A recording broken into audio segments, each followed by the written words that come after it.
Hi, I'm Anna Brewster. Welcome to Art Club for January 2025. Happy New Year. We're going to get started with a bit of a bang. We're going to be making little sketchbooks today out of things that we have lying about the house, because that means reusing, recycling, all of that is brilliant. Clearing up the stuff that we have lying about, also brilliant. And I want you to get into a really good habit for this year, which is to draw a little bit every single day. And I'm hoping that making a sketchbook that basically costs nothing is a really good way for you to get started with that habit that will bring you so much joy as the year goes on. As you can see, this is a mixed media sketchbook. There are lots of different papers in the sketchbook. I'm going to give you an equipment list in a minute and then we will get going.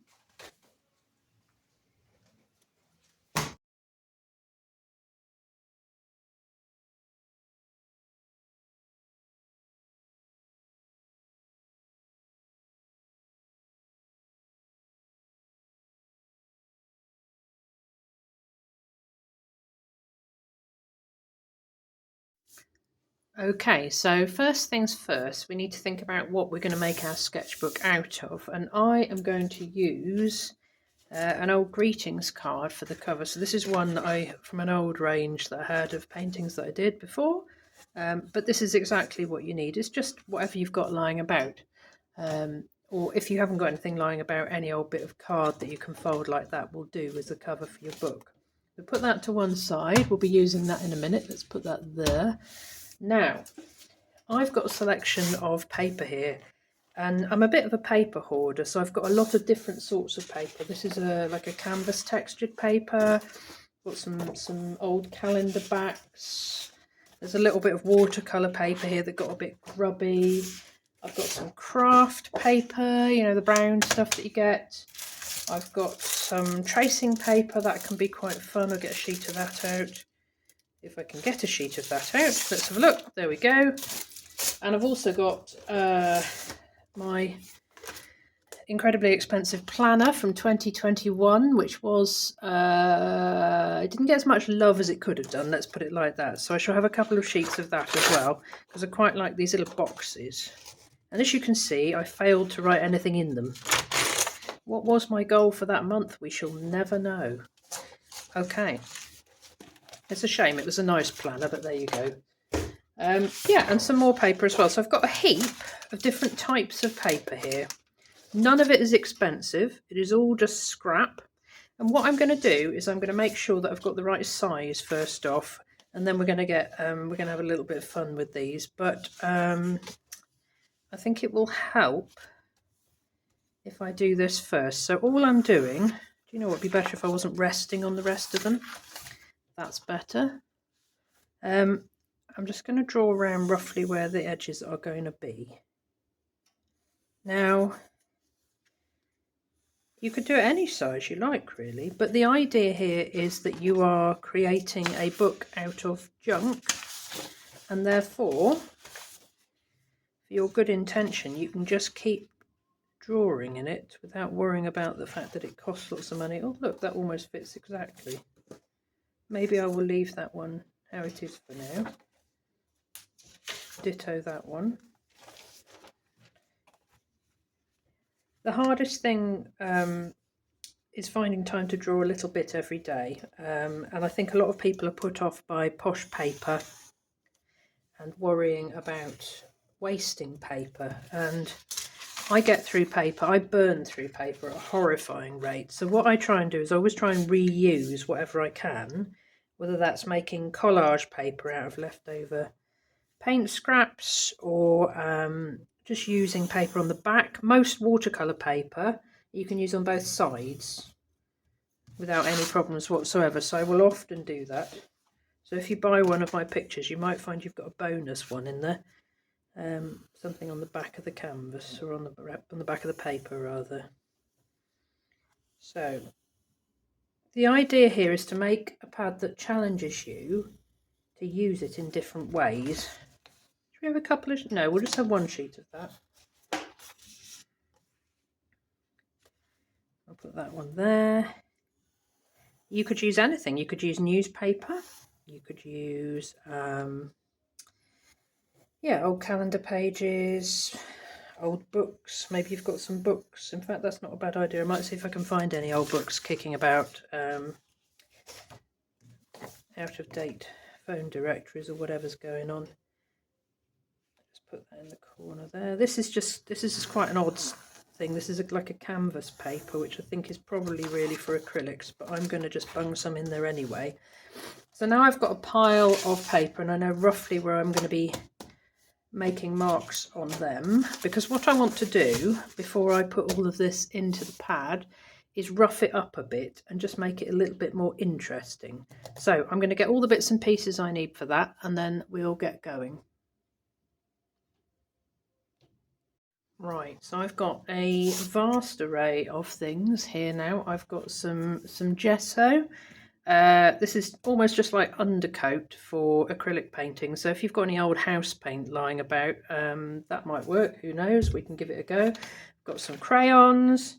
I've got some extender medium, which is just something I obviously haven't used. It's been sitting around for ages. It might be completely solid. We'll find out shortly. I've got some gouache that I've had kicking about in a cupboard for a while. Some gold paint that somebody gave me. A leftover palette of watercolour that was left over from a workshop. There's a glue stick here. I might even have some other sticky things to stick on. And I've got a whole selection of really my favourite manky paintbrush, a few pens, toothbrush. Toothbrush is always good fun. But basically a complete random assortment of things I've just picked up from around the studio. I am just going to grab one more thing from under the counter that I'm working on, which is just some tissue paper, which can be quite fun. So I've got another whole box. I tend to hoard things like this. So I've got some coffee papers. Who knows? That might get involved as well. Anything could happen here. Yeah, some of this tissue paper that I've got kicking about. So we'll put that there too. And I'll get one of those out in case I need to mix some paint on it or something. So massive pile of junk. Excellent. That's what we need. I don't want this to be something that I get precious about, so I'm just going to roll my sleeves up. No apron, that's reckless. And oh my god, that is the stiffest lid in the world. So you can see this stuff is just gloopy, and I'm going to just put a little bit on. It doesn't have to be everywhere. The reason I haven't cut these shapes out yet is because I don't want to worry too much about the edges, so I will just go clean over them.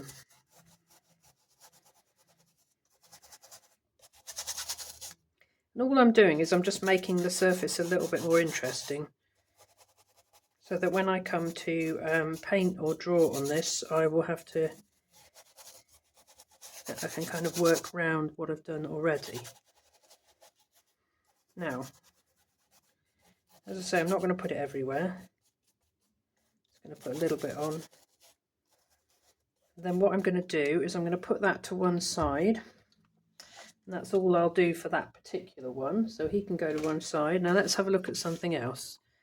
If you have got any gesso or anything lying about that you're going to use, don't use a nice brush to put it on. We're making the whole camera shake. Excellent, that's a good start. This one, just a sheet of paper. What should we do for that? Put some of the tissue paper on it, mate. Oh no, I'm going to save the tissue paper. I lie. I'm going to put the tissue paper on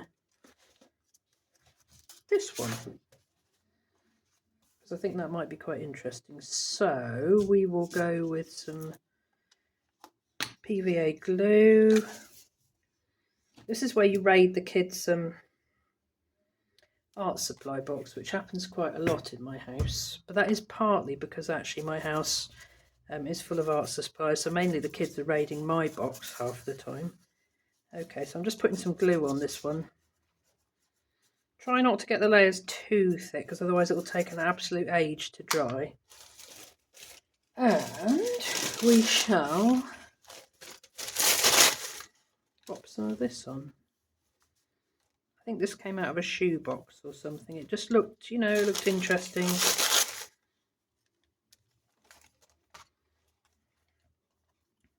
Stick it on. I'll show you a little bit more. A bit there. You don't have to cover all the surface, that's part of the fun. You don't know quite what you're going to end up with.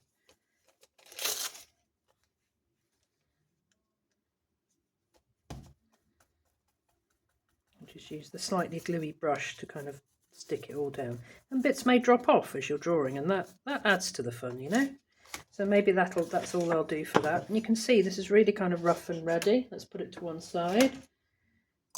Next, it's quite fun doing this actually, I must admit. Now, this time I'm going to do a little bit of crayoning. And you're thinking, I can't see that. No, you can't, of course, it's a white crayon. So what I'm doing with this is I'm doing a little bit of wax resist. I'm going to wake up these very, very old, come on, watercolours with a little bit of water. Watercolour's great because it doesn't, it dries, but then it just kind of happily sits there and it will wait until you're ready for it to come back. And then you can just use it again. This is a very fine looking brush, as you can see. I got that one from the local supermarket.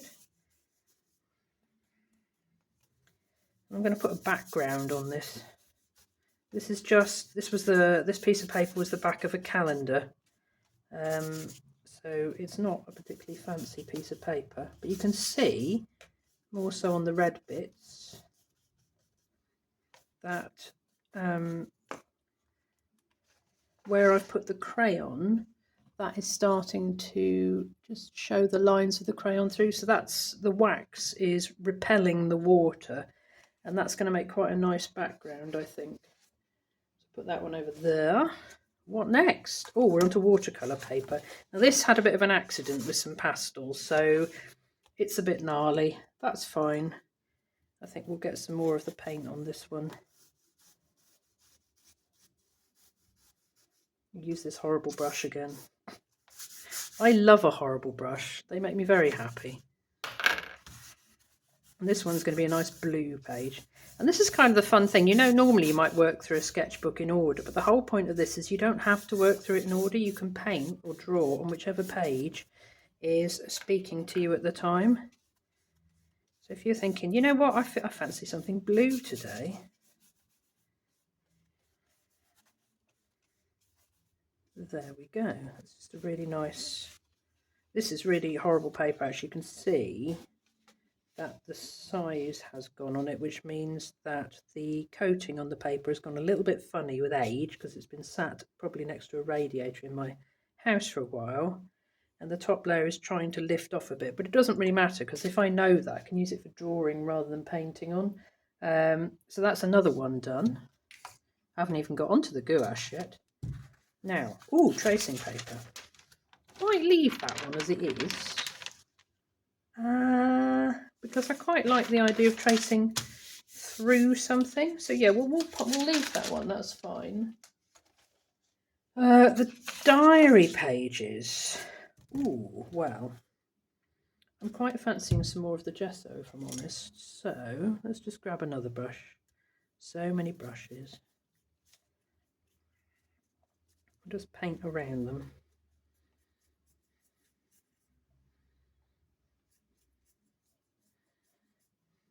As I say, if you haven't got gesso about, which most people probably haven't unless they've been doing acrylic or oils, any white paint you've got lying about will be quite good. One slight drawback of gesso is it doesn't take watercolour very well, so if I want to put watercolour over the top of this, I will have to fix it with something afterwards. But this is a sketchbook, and therefore it doesn't matter.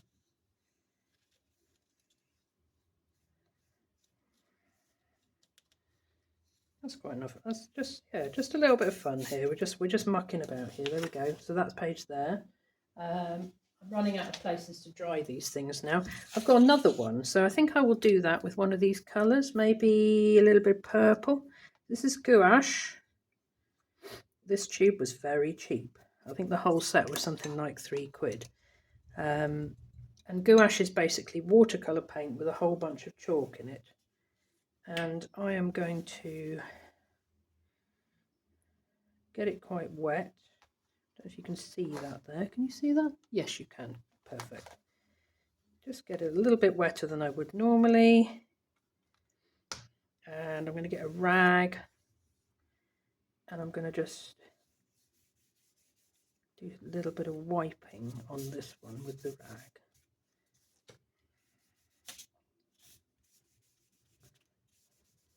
It'll be interesting to see what I do put in this sketchbook actually, because I made one of these the other day for my daughter, and we went to the donkey sanctuary, so now hers is full of donkeys. The donkey sanctuary is just up the road, you see. There we go. Okay, so there we go. We've just got a nice sort of pattern on there. Right, I'll put that one under there. How many have I got left to do? Not many, I think. Last one? That is the last one. Okay, shall I leave one blank? No, I shall not. Okay, I am going to... gold. I haven't used the gold yet. Is it going to come out is the main question. Ooh, yeah. Right, okay. Oh, that's interesting. All the binding agent, whatever that is from this paint, has smooshed itself to the top. So I've got a weird kind of jelly blob. This is actually a great opportunity to get out all the weird paints you've had kicking about for a while. And, oh my. Well, that's going to be fun.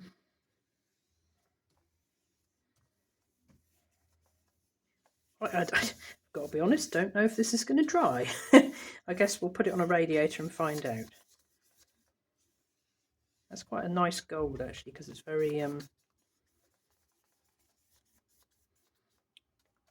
bright, very bright gold. And then just for a bit of fun, I'm going to do some scratching into that one. This is a milk carton. I use these for one of the courses I run. This is a milk carton cut into little fronds, so it looks like a comb and wrapped around an old paintbrush.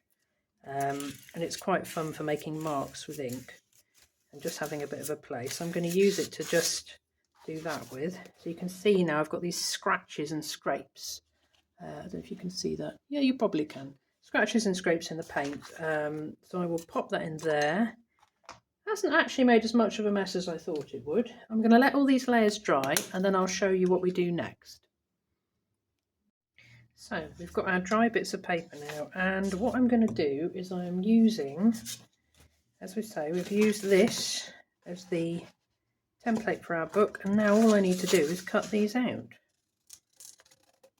You don't need to be particularly tidy doing this, because this is not your posh sketchbook, is it? This is the one that we're making out of all the leftovers that are lying about around the house. It's just a bit of fun. If you've got a guillotine, you could make it super tidy, but I haven't got one of those in the studio at the moment. It is at home. We are going to trim the edges of this anyway. So as you can see, that is going to go like that. And every page you cut, all you need to do is fold it just in half. Get a nice sharp crease. And that's all you need to do with that. So I'm going to crack on and do all of these. And when we've got the whole lot together, then we shall assemble our little book.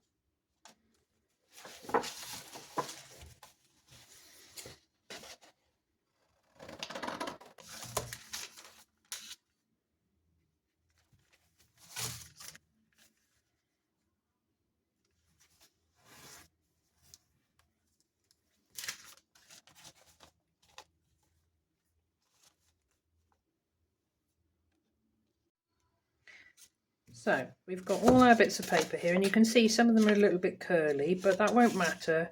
Just when you've made it all, just crush it under something for a little while, and they'll sort themselves out. The other side of each piece of paper is blank, which means you've always got some white sheets as well. Or if you've chosen a piece of paper that had something on the other side, really doesn't matter. That's absolutely fine. We will just keep drawing on it regardless. So what you need to do then is work out what order you want them in. So I'm going to put mine together. in quite a sort of a random order. It's literally going to be however they come. You can see that one is a little bit smaller than the others, but that is absolutely fine. Which way round is this? Nobody knows. Oh, there we go. And then I might have one of those next. And one of those. Some of them I've folded them with the colour face out, and some of them I folded them with the colour face on the inside, and it doesn't really matter which way round you do it. So there, you can see I've got quite a set of paper now. What I haven't got is a set of paper that will fit exactly in the card. So at this point, if you want to trim, because obviously these bits are going to stick out slightly further as the thing gets fatter and fatter, if you want to trim that off, you can. So I probably will do that. Just take a tiny bit off the edge. You probably won't need to in that dimension. It's just in this dimension that you might. Oh, are these going to go through this?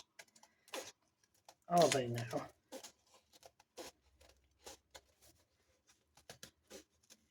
You could use a craft knife if you are good with that sort of thing. That's a bit better. So now this is the bit that requires sharp implements. We always love a bit of danger at the art table, always nice. So I have got here a selection of needles, a blob of blue tack, a nice big bobble, and some thread. This is it's just a fairly thick cotton, like an embroidery type thread, which is what I'm going to use for this. What we need to do is we need to pierce some holes because we're going to sew this together. You don't have to. If you have, you could hole punch it. You could do all sorts of things with it. Really, how you put it together is up to you. But I quite like a sewn book. So I've got a couple of needles here. I've got one that I'm going to do the threading with, and that is a it's got a huge eye on the needle because I haven't got my glasses today, and I know that otherwise I will struggle to get that through that. And then I'm going to use a one with quite a sharp point to actually make the holes, which is what I'm going to do first, because you need some guide holes in order to make this work. So the best way to do it is to put your blob wherever it's going to be, flip it upside down, and then puncture through. You might be better off, actually, I've got a very good pin here. I might use a pin, because the pin is going to be a heck of a lot easier to push down on. So go through until you hit the blue tack and give it a really good wiggle, because what you want is a decent size hole. That's it. This is where I make a massive hole in the tablecloth, isn't it?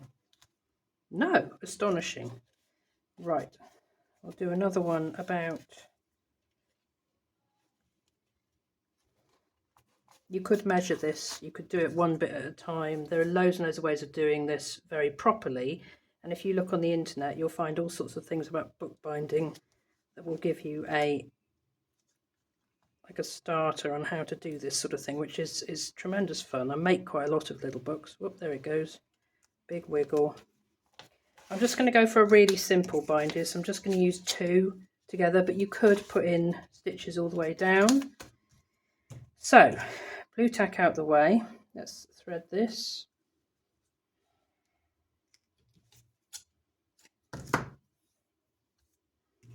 It doesn't have to be a sharp needle at this point, it can be quite a blunt one which stops you accidentally stabbing your fingers. If you are a small person watching this, this is where you get an adult to help you with all these pointy things, please. And then what we do, we can either have the stitch on the outside, the stitch, I don't mean the stitch. We can have the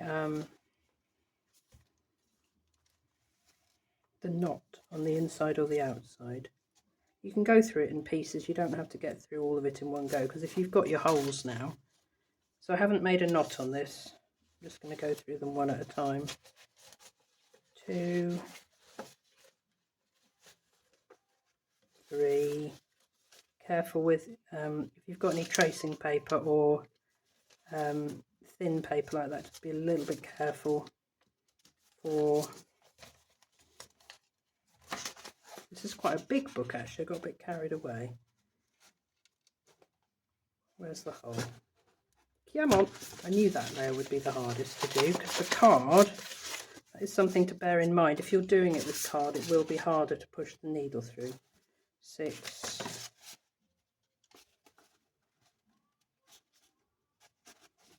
Go on. 7. Second hole will be easy because everything will be lined up. And plop it through and just pull the needle out the other side. Do not pull it all the way through. You want string on either side. So if we are putting this together and tying on the back, we tie on the back, we tie on the front. No, we'll tie inside. We'll tie inside. It'll be nice. So now I need to go back through the other hole without losing that. So if you're worried about losing that, you could always use your blue tack or something just to stop it going back through the hole. There we go. Line it up as best you can and then see if you can get it through. This will be a no then. I shouldn't have put that layer of card in. Learn from my mistakes, people. Layers of card make it very much harder to get through. There we go. And there's the next hole. This may be my clumsiest video yet. There'll be bookbinders all up and down the... Oh, look. Yep, no, there'll be bookbinders up and down the country crying as they watch this. Here we go, there's another one. Another one. Nearly there. Haven't managed to stab myself yet, that's nice.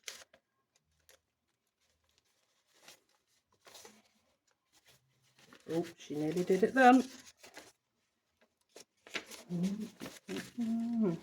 There we go, one more. Right, so, phew, okay, so then all I need to do is tie it together. I'm not using any particularly special crafty knots, but I do tend to, you know, when you go one and you make essentially the beginning of a reef knot, if you wrap it round once more, so you've got 3, it does tend to kind of hold it better as you're trying to make the second knot.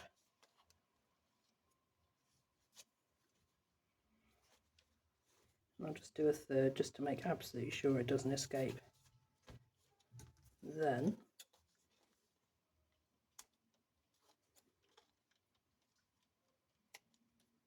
and there we go. We've got a little sketchbook. We've got lots of interesting pages to do things on. And every page is a little bit different on each side. And that is a really, really fun way of making something out of absolutely nothing. You could even use your old Christmas cards if you've still got them kicking about. And encouraging you to just get into your drawing. It really doesn't matter what you draw in this, does it? Because you made it out of absolutely nothing.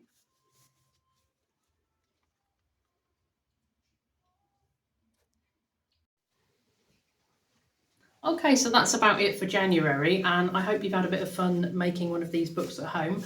I got quite carried away and I've actually filled in the front page already. So I hope you can see that. Draw every day. You'll be amazed how quickly you get better and better and better and enjoy it more and more and more. So from the studio here in Collerton, happy painting.